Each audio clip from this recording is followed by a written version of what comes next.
जमलेल्या माझ्या तमाम गिरणी कामगार बांधवांनो, भगिनींनो आणि मातांनो,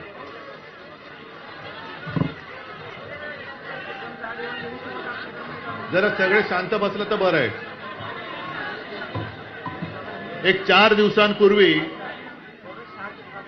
आपल्या कृती समितीचं सगळं शिष्टमंडळ माझ्याकडे आलं आणि मला सांगितलं की आज आम्ही सर्व गिरणी कामगार आझाद मैदानावरती येतोय. शिवसेनेचा पाठिंबा पाहिजे.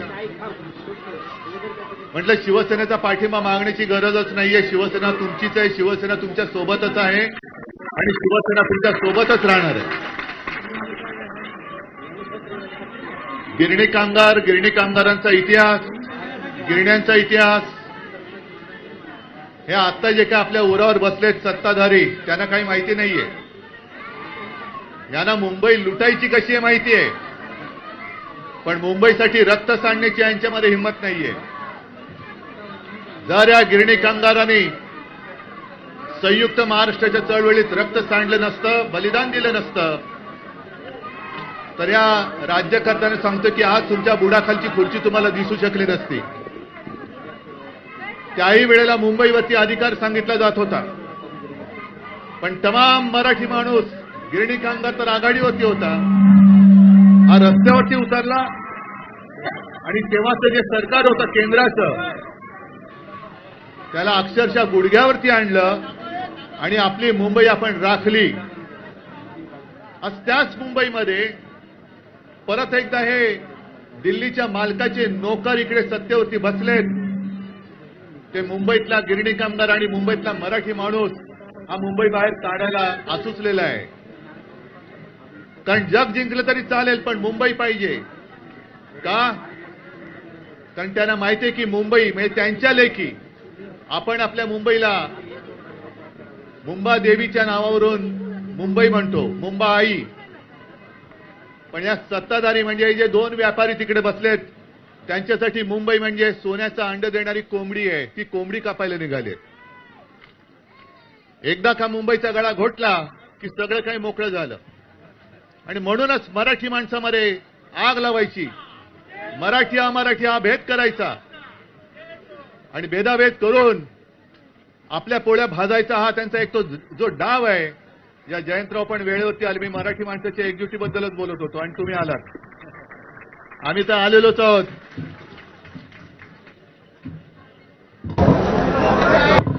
नाही आता कुठून एकाही एकदा का हा डाव साधला की यांना चरायला कुरण मोकळं झालं. आणि एका बाजूला आपण जो लढा लढतो आहोत आणि तो म्हणजे धारावीचा लढा. आता बाळा तुम्ही बरोबर सांगितलं, हा विषय मी 1-2 वर्षापूर्वी मांडला होता. आपल्यावरती जे आरोप करतात की शिवसेनेने मुंबईतनं मराठी माणूस बाहेर काढला. अरे आहे ना, मुंबईमध्येच आहे, तुम्हाला इकडेच ठेचणार आहोत, तुम्हाला आम्ही राजकारणामध्ये इकडेच गाडणार आहोत, काळजी करू नका. या राज्यकर्त्यांना मी बोलतोय, मराठी माणूस एकवटलेला आहे. तर धारावीचा जो काही विकास करतायत, त्या धारावीकरांना सुद्धा अपात्र ठरवून बाहेर काढतायत. म्हणजे तुम्ही विचार करा, आजपर्यंत धारावीकडे कोणाचंही लक्ष नव्हतं. जसं तुमच्याकडे तुम्ही अडगळीत पडलात, तसे धारावीकर त्यावेळेला अडगळीत होते. आता धारावी कोणाच्या घशात घातले? अदानी. आणि त्या 500 एकर धारावीसाठी जवळपास 1600 एकर मुंबईतली जागा ही पुनर्विकासासाठी म्हणून धारावी ही आणि मुंबईची जागा ही अदानीच्या घशात टाकली. Deonar dumping ground Adani, Kurla Mother Dairy Adani, मिठागराची जागा जी आपण आपल्या मेट्रोसाठी मागत होतो ती सुद्धा अदानीच्या घशामध्ये. आज गिरणी संपाला किती वर्ष झाली कोणाच्या लक्षात सुद्धा नाही. गिरणी कामगारांची 2री-3री पिढी आहे. कोणाचे आजोबा होते, कोणाचे वडील कामगार होते. त्या काळामध्ये संप झाला, गिरणी कामगारांना उद्ध्वस्त केलं. जे काय ते वंतड ठरलं होतं त्याच्यावरती बोळा फिरवून टाकला. सगळ्या त्या जमिनी या गिरणी मालकांच्या घशामध्ये टाकून तिकडे कामगारांच्या उरावरती टॉवर उभे केले गेले. म्हणजे मूळ मुंबई जी होती सोन्यासारखी मुंबई, ती जागा गिरणी मालकाच्या घशात टाकली आणि तुम्ही गिरणी कामगारांना अरे ज्यांनी मुंबई मिळून दिली त्यांना तुम्ही मुंबई बाहेर शेलू आणि वांगडीला. मग आमची ठाम मागणी आहे की तमाम गिरणी कामगारांना धारावीमध्ये कुर्ला मदर डेअरी आहे या इथे त्यांना हक्काची घरं द्या आणि अदानीचे टॉवर हे शेलू आणि वांगडीला बांधा. तिकडे शेलू आणि वांगडीला अदानीला जाऊ द्या. देवनार डम्पिंग ग्राउंडवरती अदानीचे टॉवर होऊ द्या. पण माझ्या हक्काच्या मुंबईकरांची जी मुंबई आहे त्या मुंबईकराला आणि गिरणी कामगाराला धारावीमध्ये केवळ गिरणी कामगारालाच नव्हे तर आमचे पोलीस कर्मचारी आहेत.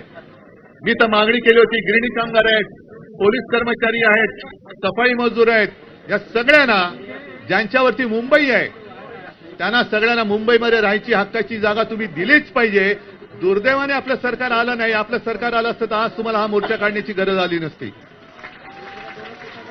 पण काही वेळेला आपल्या डोळ्यावरती पट्ट्या बांधल्या जातात, फोडाफोडी केली जाते. झालं ना आता गेल्या शनिवारी तुमच्या सगळ्यांच्या जे मनामध्ये होते आम्ही दोघं भाऊ आलो ना एकत्र. कशासाठी आलो?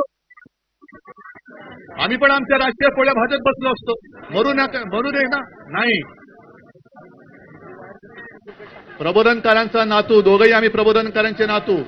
मी शिवसेना प्रमुखांचा पुत्र, राज माझ्या काकांचा म्हणजे श्रीकांत ठाकरेंचा पुत्र. हे तिघे म्हणजे दोन भाऊ त्यावेळेला आणि माझे आजोबा ज्या संयुक्त महाराष्ट्राच्या लढ्यामध्ये होते आणि आमच्या डोळ्या देखत जर संयुक्त महाराष्ट्र म्हणजे मुंबई तोडली जात असेल, चिरडली जात असेल, मराठी माणूस भरडला जात असेल तर आम्ही काय नतद्रष्टासारखे भांडत बसू?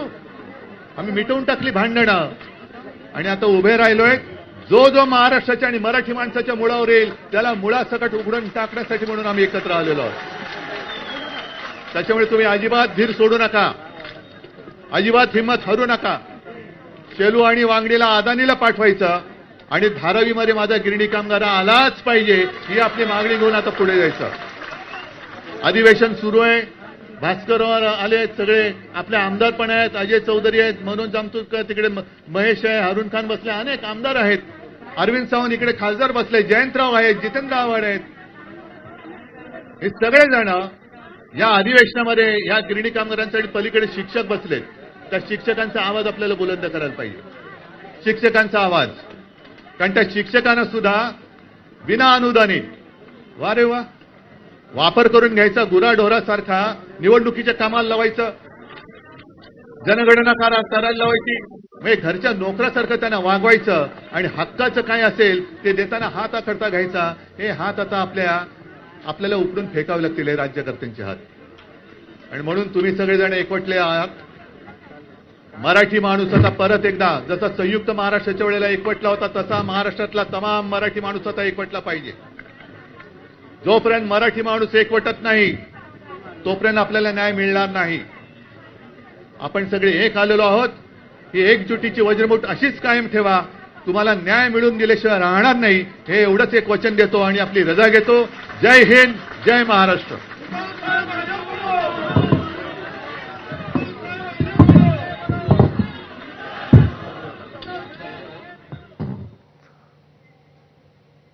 आणि मुख्यमंत्री देवेंद्र फडणवीस सध्या सभागृहात बोलतात.